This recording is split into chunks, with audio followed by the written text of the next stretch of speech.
MIM हा पक्ष भाजपाची बी टीम आहे। हा पक्ष भाजपासाठी छुप्या पद्धतीने काम करतोय अशी टीका काँग्रेसचे नेते नाना पटोळे यांनी केली आहे।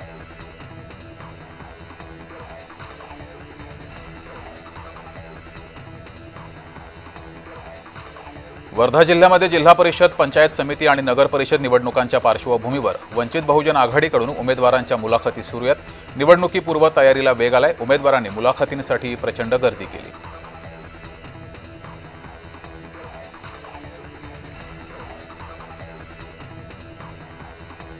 मी शेतकऱ्याचा मुलगा आहे। मी गावी जातो तेव्हा अनेकांच्या पोटात दुखतं, त्याच्यावर मी इलाज केलाय। मी जेव्हा जातो तेव्हा 500 झाडं लावतो असं म्हणत उपमुख्यमंत्री एकनाथ शिंदे यांनी विरोधकांना टोला लगावलाय।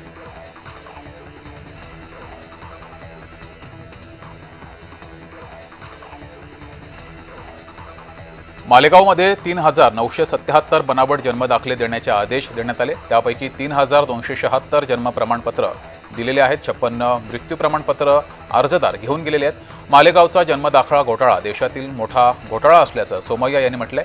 लवकरात लवकर कारवाई करावी अशी मागणी सुद्धा केली आहे।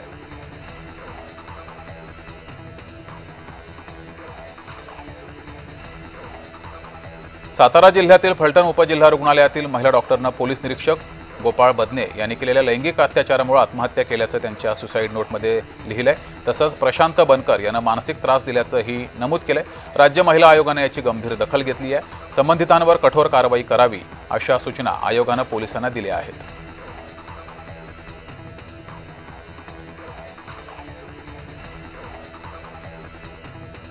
जालन्याच्या अंतरवाली सराटीमध्ये 2 नोव्हेंबर रोजी शेतकरी नेते आणि शेतकरी संघटनेच्या पदाधिकाऱ्यांची बैठक बोलावण्यात आली आहे। मराठा आंदोलक मनोज जरांगे यांनी ही तातडीची बैठक बोलावली आहे। शेतकरी कर्जमाफी आणि शेतकऱ्यांच्या इतर विविध प्रश्नांबाबत जरांगे मोठं आंदोलन उभं करणार आहेत।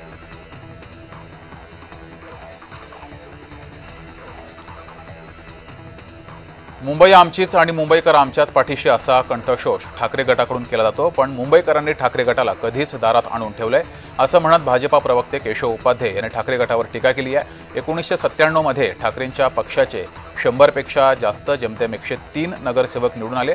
आता ते कधीच शक्य नाही असंही उपाध्येंनी म्हटलंय।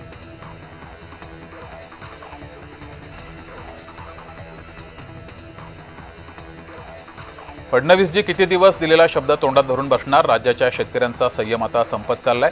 लवकरात लवकर शेतकऱ्यांना मदत करा असं म्हणत प्रहार संघटनेचे अध्यक्ष बच्चू कडू यांनी फडणवीस यांच्यावर निशाणा साधलाय।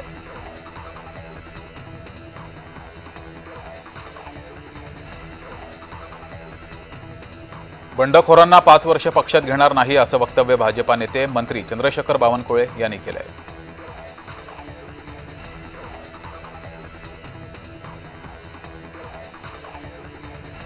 भाजपाची स्वपक्षीयांवरच हेरगिरी सुरू आहे असं खळबळजनक वक्तव्य मंत्री चंद्रशेखर बावनकुळे यांनी केलं। कार्यकर्त्यांच्या शिबिरात त्यांनी हे विधान केलंय। तर कार्यकर्त्यांचे फोन आणि व्हॉट्सअप निरीक्षणाखाली आहेत असंही बावनकुळे यांनी म्हटलंय।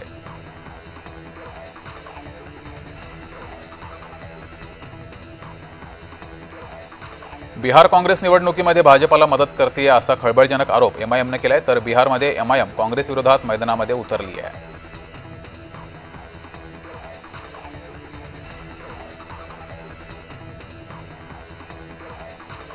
आदित्य ठाकरे राहुल गांधींप्रमाणेच व्हिडिओ सादरीकरण करणार आहेत। निर्धार मेळाव्यात बीएमसी घोटाळ्याचे व्हिडिओ सादरीकरण केले जाईल असं आदित्य ठाकरे यांनी म्हटलंय।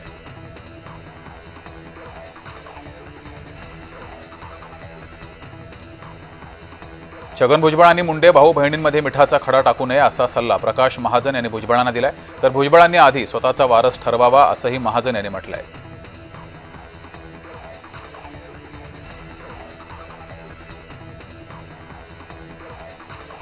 बीएमसीच्या प्रत्येक निवडणुकीमध्ये ठाकरे गटाला ओहोटीच लागलेली आहे अशी टीका भाजपानं उद्धव ठाकरे यांच्यावर केली आहे। केशव उपाध्ये यांनी केली आहे।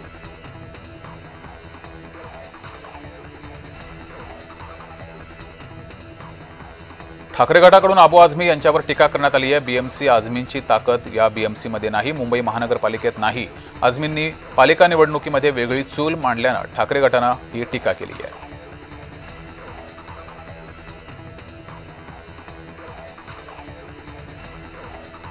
रवींद्र धंगेकरांनी मुरलीधर मोहोळ यांच्यावर नवा आरोप केलाय। मोहोळ महापौर असताना बढेकर बिल्डरची गाडी वापरत होते असं धंगेकर यांनी म्हटलंय।